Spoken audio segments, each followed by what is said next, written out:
Welcome back to another Those Twisted Pines reading, dear researcher. Today we'll be continuing On the Radar by Dark Stuff. Now without further ado. 7. Time passes. In January of 2002, as part of Wilson Wildlife Solutions' New Year's resolution to have more public relations than just Boring Oregon, it launched its very own website. Now, this hadn't happened earlier for quite a number of reasons. Tim Wilson had always been something of a Luddite. He had a natural distrust of industrialization, companies, factories, and as an extension, technology of all sorts. Tim Wilson, and a few of his very close friends, such as Albert Westren, Nandini Chandra, and his wife, Alice Wilson, had bonded over disparaging remarks of the incoming generation and their reliance on technology, paired with a tangible apprehension of the internet and a suspicion of its supposed uses. Another factor was likely the internet connection in Boring, Oregon. That is to say, there wasn't much of one. It was slow, very slow. One could make themselves spaghetti and spaghetti sauce in the time it took to load a minute-long YouTube video. Thus, making and maintaining a website was likely to be a royal pain in the butt. A solution for this could have been for Wilson Wildlife Solutions to save up some of its funds to pay for a better, faster internet connection. But, due to their other goals and ambitions, it always felt more appropriate to use their money on bigger facilities, better equipment, food for their animals, etc. It wasn't until 2000 that anyone spent anything on better connections, and to no one's surprise, it was Gary Harp, their local tech wizard, who finally used his own money to accomplish this goal because it made his job that much easier. Lastly, some had concerns, especially Hagamatsu Yafuyu, of what the outside world might think of a place so magical as this. It was a secret to no one that the fantastical nature of Boring, Oregon remained unknown to the general population, and it was furthermore no secret that they were all a bit scared of how a paranoid world might react. These combined factors made the appeal of Wilson's wildlife website low. Eventually, though, there was a push. Main players in this push were the employees Alex Molina, Gary Harp, man who runs the phones and handles a lot of public relations, his brother and volunteer Justin Chickadee Harp, and Tim Wilson's own son, Robin Wilson. The main argument for the website was to be able to source donations from outside Boring, Oregon. Currently, Wilson Wildlife Solutions funds came like this.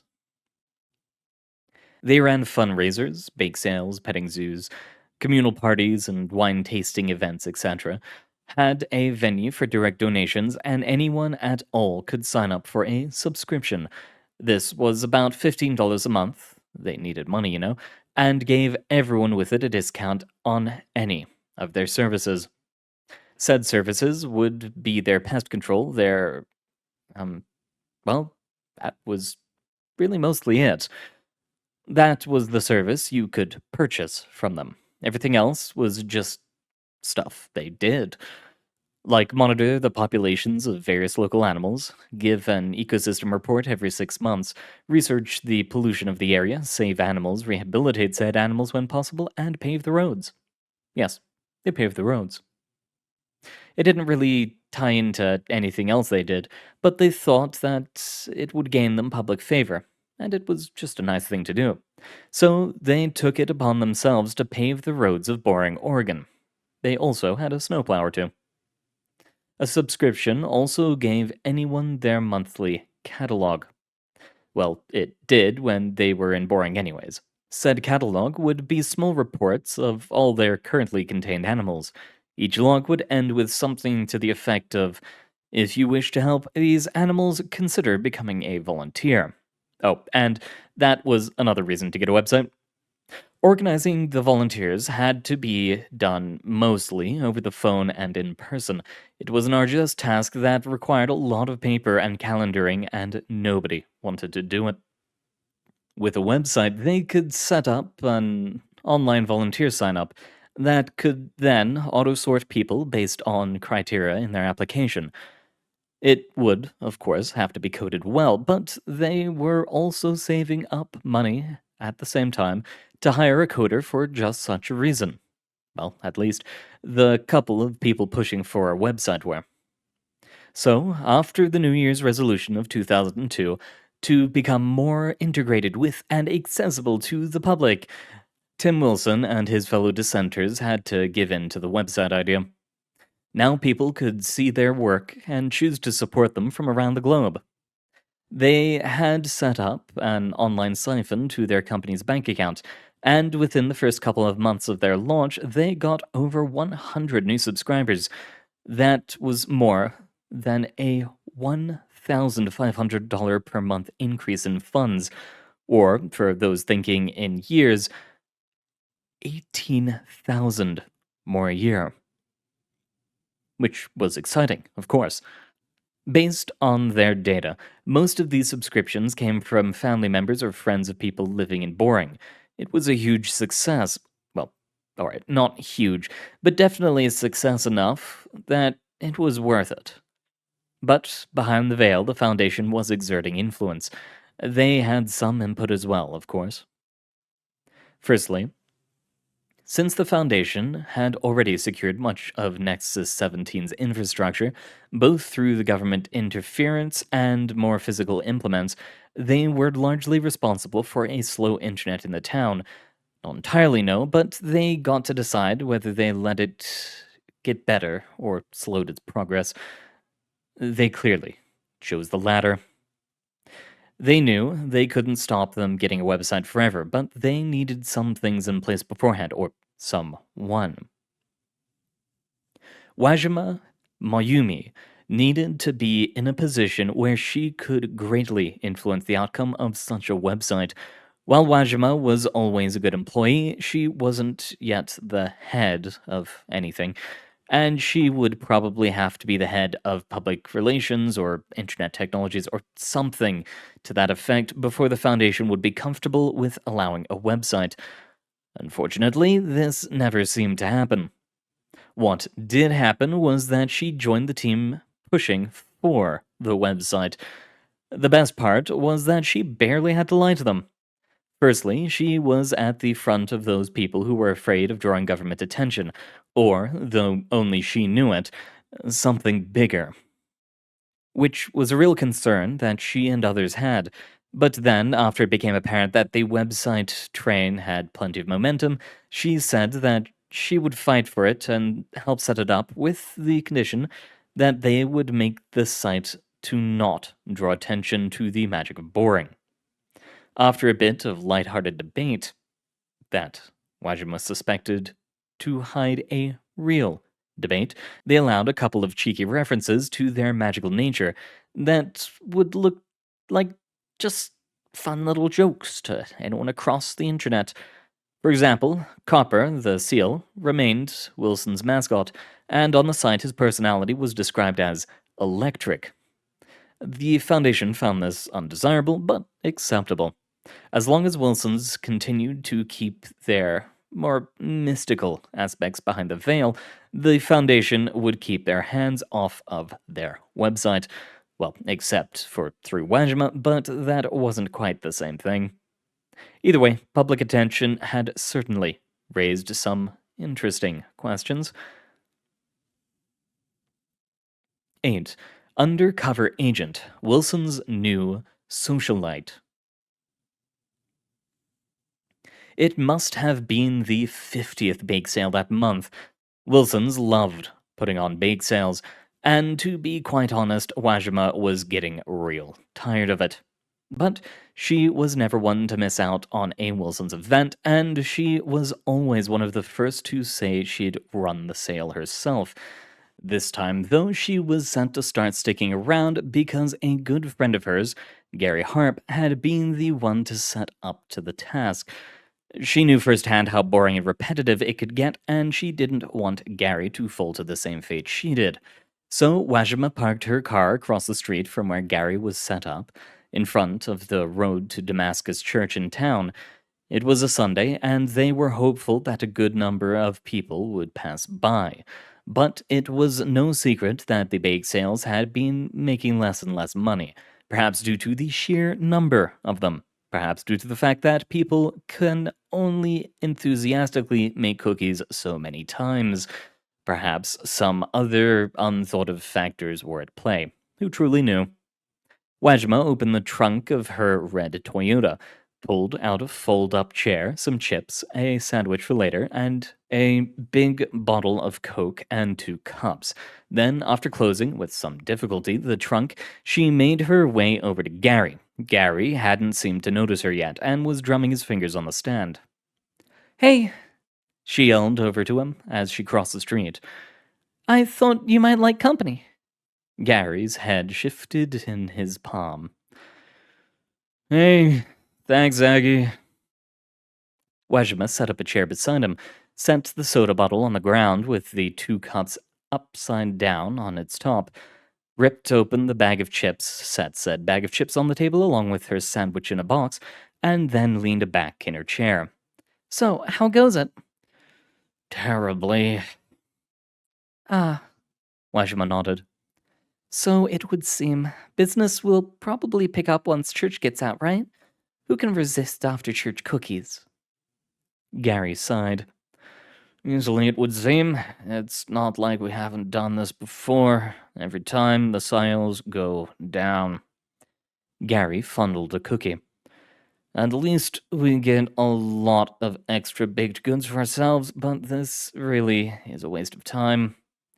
Gary pulled back a cheek, thinking, and then ate said cookie. "They are good." "We've got chips, you know. Don't eat the goods." "But the goods are really good." "True. Feels like the 50th bake sale this month." Feels like the trillionth bake sale this week. "Whoa there, partner. That number is getting a bit high." Your number was still more than once a day. Yes. That was part of the joke." Gary picked up a donut and began to work on it. "So," Wajima saw an opportunity to pry. "Why do you think he's been doing all these bake sales? It's not like we're out of funds or anything. We've still been getting pretty generous donations. Rather large ones, yes, from the Foundation, no less. It seems frantic." It is frantic. I guess you wouldn't see it so much. "See what?" Some of the troubles at the shelters. Gary turned in his chair to face Wajima. You're a botanist and a field worker and a runner of the website. It's been a long time since you've been in the shelters. "True. Don't have to get angry about it." Sorry, just a bit upset. "You did voluntarily do this, right?" Gary finally stopped fiddling with the baked goods and reached for the chips. Just so no one else had to. Mind passing me the Coke? Thanks. Yeah, it's just... Gary trailed off as he poured himself some soda, the birds chirped, a quiet breeze blew, the leaves rustled, and very faintly, one could hear the shouting of a reverend from within the church. "Just what?" Well, we aren't having any financial issues. Money is the least of our worries. So you'd think that some things would be clearer around here. You know? I could go on a tangent. On Tim, I think he's really not so great at organizing people, you know? He just isn't. But while that is an issue, it's not the main issue. A pause. "And that would be?" And that's we're dealing with magical shit here, Haggy. There's only so much one can do to keep magic stuff safe and sound. We don't have magic and they do. It's painful sometimes, you know?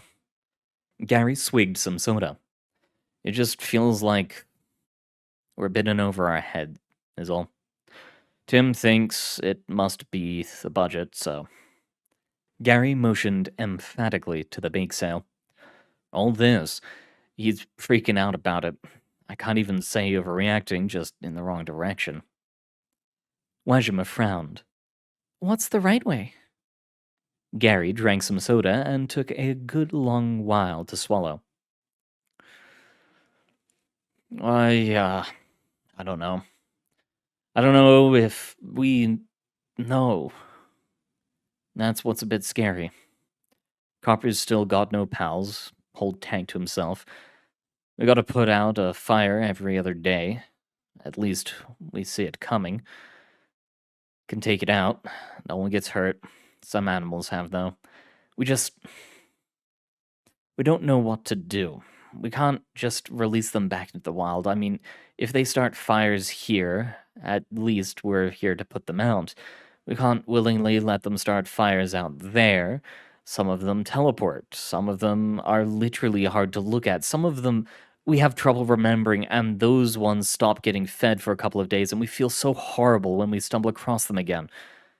As I said, nobody has gotten hurt, and no animals have died except by natural causes, but it feels like we built up a house of cards and it's going to come tumbling down on us, you know? Our structure is flimsy, and at some point, we are going to fall apart. I think Tim realized that, but he didn't know what to do. So, to ease his mind, he blamed the budget, and now I'm out here selling goddamn cookies that nobody wants. Wajima was about to ask what they were going to do about it when she realized he had no idea. That was the issue. Nobody had any ideas, and he was right.